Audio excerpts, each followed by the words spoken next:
Hi everyone, I just wanted to go over Groupwork 1.2 for you since we have the exam coming up, and I just released the feedback so you can see that on Blackboard.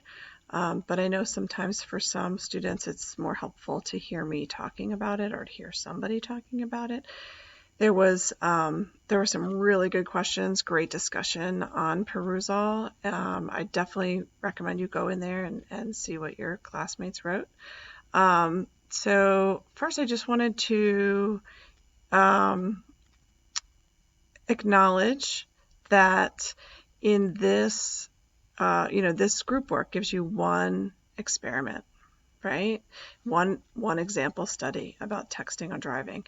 And the kinds of questions that you all coming up with are the kinds of questions you always want to consider when you're looking at a research study.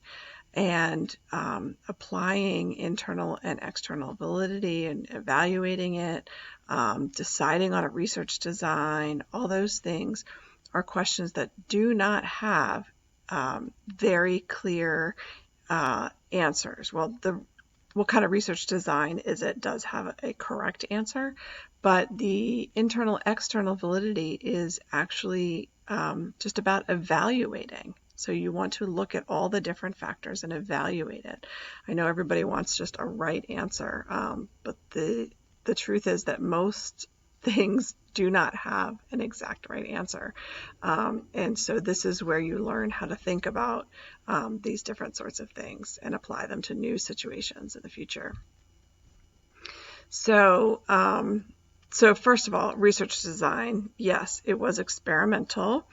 And, if you use those questions in the research design handout, you would see that there's more than one person, and the researcher controls an important variable since they're in different groups and they're controlling the amount of texting that the drivers are doing. And then there's different groups, and so and those groups are created by the researcher. So that makes this an experiment with random design, okay? Random assignment to groups, right? Okay, so then we look at these different groups, and a lot of the questions were about how do we know that they really did that, and things like that. And yeah, those are great questions. And when you're thinking about a study where you're reading what somebody else did, asking those kinds of questions and diving in to see how did they measure this, and did they monitor those drivers in there to see if they really were texting or whether they were using voice recognition when they were supposed to be using their hands, things like that. So how well controlled was that? Were those groups, right? And then we're going to look through, this is a pretty well controlled study. So internal validity was pretty good in terms of setting up the different groups. And, we would want to know more about whether those groups were controlled in the sense that they checked on them. And again, it was in a simulator, so people who were concerned about safety, a simulator is when you sit in a booth and it's like a video game, okay, and you're pretend driving, right? Again, well-controlled study. Internal validity was pretty high. Measurement, we don't know a lot of details about measurement other than, how many, what did it say?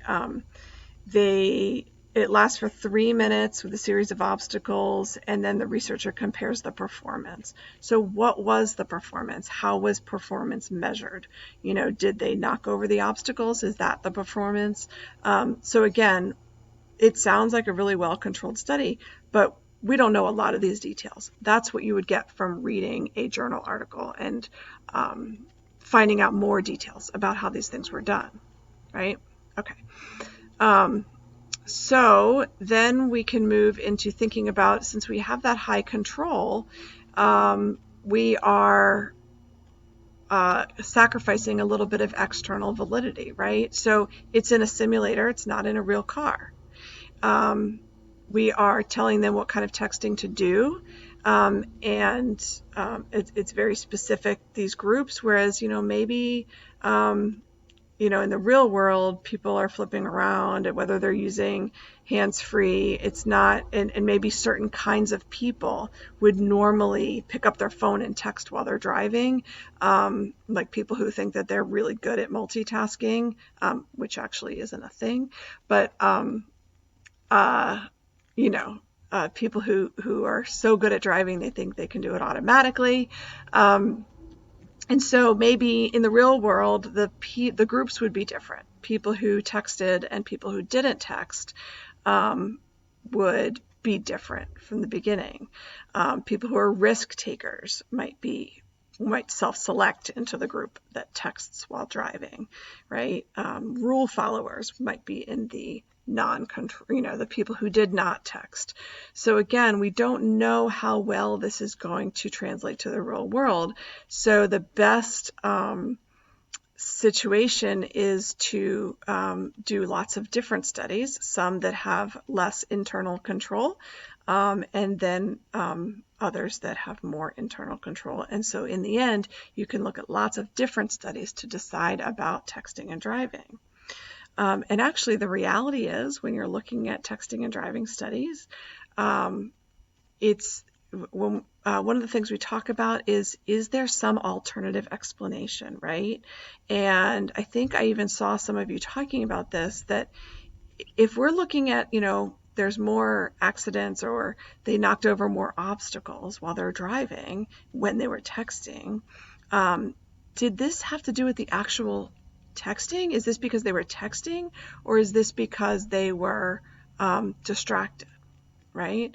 And so the research on things like talking on the phone while driving, so just using the voice, talking on the phone while driving, the research on that actually has it looks like it's really more about distraction.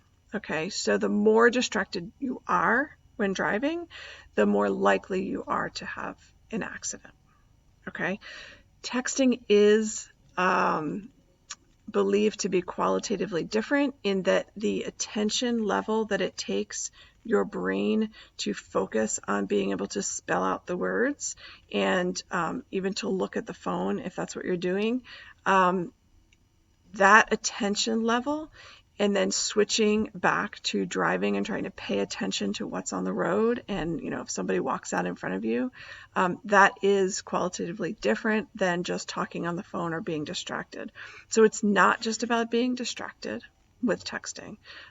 With some other studies about using a cell phone while driving, it is much more about distraction. So again, research is not plain and simple, and interpreting research is not plain and simple. So the more you know about how to consume research, the better off you're going to be going forward in this class and also in other classes and in real life.